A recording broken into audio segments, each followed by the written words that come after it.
it's a huge gift that we have, all of these energies that are willing to be here at our disposal to help us as we walk this path, because it's not so easy out here. It's not always easy. It's sometimes difficult. I think it's a good moment for the second question. So if it's here, for me, for example, right. How can I meet you? How can you how can you meet it? He wants to know how to access that information. How can I start? Yeah. What I would say to you is that every day, just spend a little bit of quiet time. And it doesn't have to be a lot of time. You know, people sometimes think if you go to meditate, you're going to go sit for an hour, cross legs, all of that. You don't have to do that. You just take 5 minutes and just say, I'm just going to be with my angels and guides, or my spirit guides, and listen to the messages, and they'll talk to you. They'll start to tell you.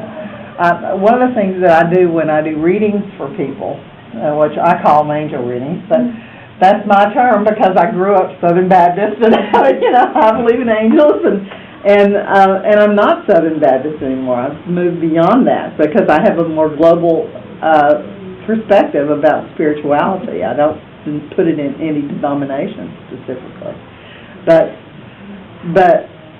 what I think happens is that we're in a position where we're able to access that, and we can access it just like this, that easily. But we don't know it's there, and so we don't think to ask. But you can spend 5 minutes just being still, and when I do readings for people, I do it on a CD, because then the energy of their guides is coming in, and I speak the words, but it's my voice. It's not some strange, different other voice coming from me. But what happens is I tell people, you listen to it 3 times, right brain, left brain, heart. You connect in different ways. And when you do that, and then I make the CD and I give them a CD, and they can listen to it, and then all of a sudden you get the vibration of that energy of that person who's speaking to you, and you tune into it. And I've had people call me later, and they're telling me, I listen to it more than 3 times. I listen to it regularly, and I'm getting other information, things I didn't hear the first time whenever you said it. And I say to them, it's because you're in tune with your guidance now, and they're talking to you. It's not particularly coming through me. You believe that when you hear the CD, but it's not, you're really just in tune with your guides. So that's, yes, now. Okay, we have time for maybe 1 or 2 more questions, and then we'll have pictures, I think. Yeah, y'all mind if we take pictures of you? Yeah, no, I'm good. We're good. Okay.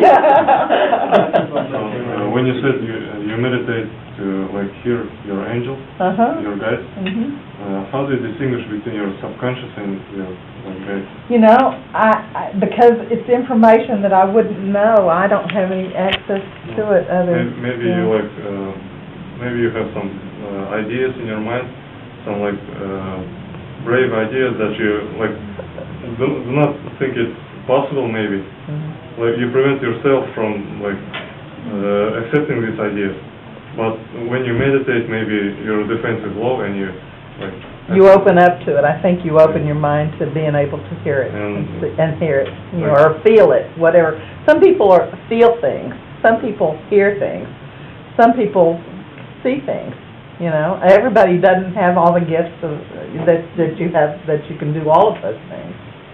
I happen to have, because of my experience, all of a sudden it all came to me at once, and it was not something I was asking for nor intending to have happen. And you said when you meditate, you hear a guide. Is it audible, hearing? Do you hear with your ears? Or I hear it in my ears. I hear it in my head, and all of a sudden, I just start hearing. And I ask for clarity. I always do a prayer. Because that's my tradition. Is I believe in prayer. And so I always do a prayer, and I ask for guidance and to whatever information that I can receive that is valuable to the person who I'm doing this work for. So when you do that, then you set up a perimeter, so it's a safe environment, and the energies come, and they know that it's safe to be heard. It's safe for them to speak. But you can do it for yourself. I mean, I think it's just about believing that you can. And I mean, when it first came to me, I tell you, it was a big surprise. It was a really big surprise. But it happened instantly, and there was a woman there who came over to me, and she said, "You were just an accident waiting to happen. I'm glad I'm here." And she was a teacher, and so she really helped me to develop it and to understand it a little bit better. I thank God that she was there. She's still a very dear. This happened to me on April the 1st, 1990, and she has been my teacher ever since. She's still alive, and thank God she's still alive. You know, from time to time I call, "This is what's going on. Tell me what's going on." And so it's nice to have somebody that you can, you know, who can walk with you whenever you have questions that come up.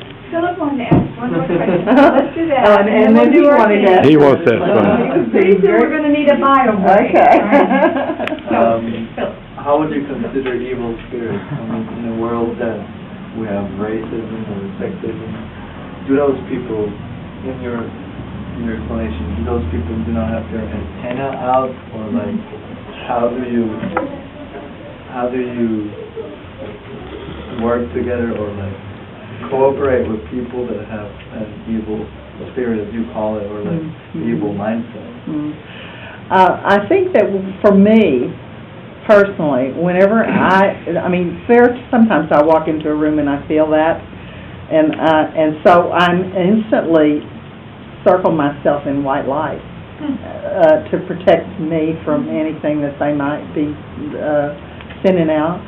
But I also send them pink light.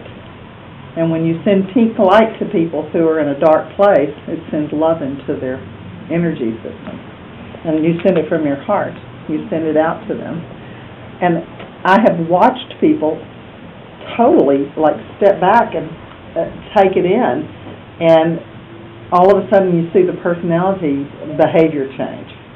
Because I believe instinctively that we all have a goodness inside of us, but you have to send the light into it to sometimes see it. So,